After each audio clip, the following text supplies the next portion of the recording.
Hello, everybody. This is Turner, and the book that I was assigned is called The Culture Code by Daniel Coyle. I really enjoyed this book, and I hope I can provide some of the lessons learned, and I highly encourage you to read it as well.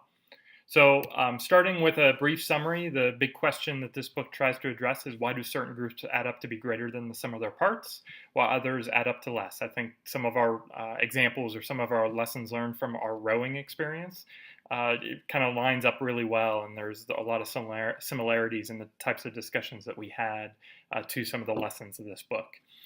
So, the Daniel Coyle and his analysis really kind of looked at a lot of different groups, successful groups, and really the basis of the book or the structure of the book is built around these three skill sets that strong cultures are built around. The first one is build safety, the second one is share vulnerability, and the third one is establish purpose. The big lessons in leadership from this book, the culture code, the way it's structured, it goes through a lot of different examples and really digging into those particular examples, anywhere from an NBA team to Navy SEALs to Pixar and some of the processes that they go through. The big lessons learned here, starting with building safety, is that psychological safety is the foundation on which a strong culture is built, and really where group success comes from. So it talks a lot about belonging cues and the little things that people do over and over and over again to build that trust between each other, those behaviors that get everybody feeling safe and connected to each other. That's really the foundational part of how you build a strong culture. The second section of the book is called Share Vulnerability. And so the big question here, how do successful groups translate connection into trust and cooperation? And so it can be awkward to share a lot of vulnerability, to really be in that way of thinking, but it really helps to build cohesive and trusting teams if people are vulnerable with each other. Finally, if you have safety, if you have vulnerability, then you want to make sure that you establish your purpose as well. And so what's all this for? Where are we heading? What are we working toward? Those are the kind of questions that this section tries to address.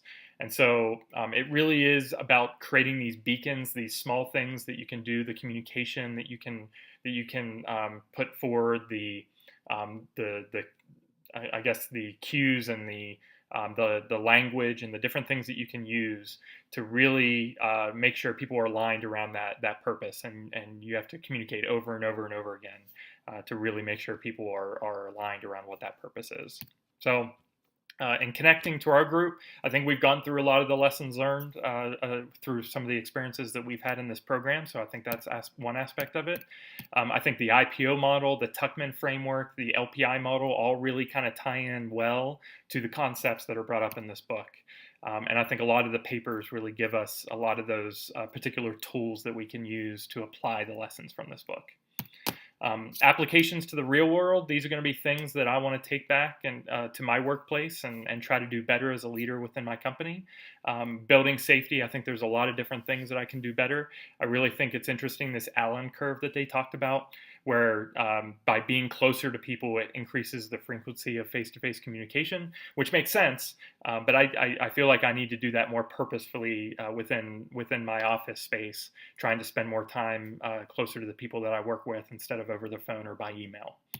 Sharing vulnerability, being willing to be the leader that says I screwed up.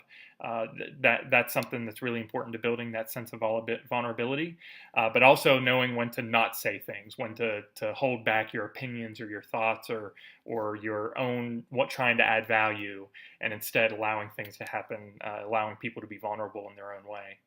And then finally, establishing purpose. There's a lot of different things that I got as kind of key lessons from this, and some of the frameworks that they even talk about in the book were really insightful that I'm gonna take back. So wanted to be really short and sweet with it, and I like I said, I really enjoyed this book. I really enjoyed the discussion and the learnings about culture. It's really going to help me in my workplace and as being a better leader. Highly encourage you to read it. Thanks for listening. Talk to you later. Bye.